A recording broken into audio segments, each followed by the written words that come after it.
Hello বন্ধুরা, আজ বানাবো দারুণ একটা রেসিপি যেটা মুখে দিলেই মিলিয়ে যাবে।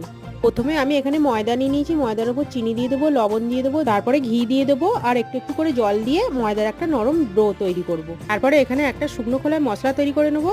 গোটা ধনে, গোটা জিরে, গোটা মৌরি আর শুকনো লঙ্কা দিয়ে ভেজে নিয়ে সেটাকে পেস্ট করে নেবো। তারপরে এখানে আমি পুরটা রেডি করে নেবো। মটরশুঁটি, গাজর, আলু আমি এখানে সেদ্ধ করে রেখেছিলাম, সেটা ভালো করে আদা দিয়ে একটু ভেজে নেবো। ভেজে নিয়ে পুরটা রেডি করে নেবো। সেই শুকনো মশলাটাও দিয়ে দেবো।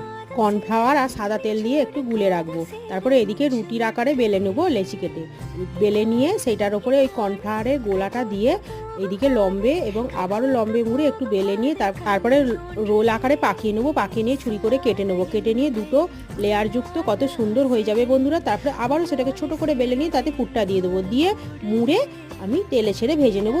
কত সুন্দরভাবে লেয়ারটা বোঝা যাচ্ছে বন্ধুরা, দেখুন। তাহলেই আমার রেডি হয়ে যাবে নাস্তা।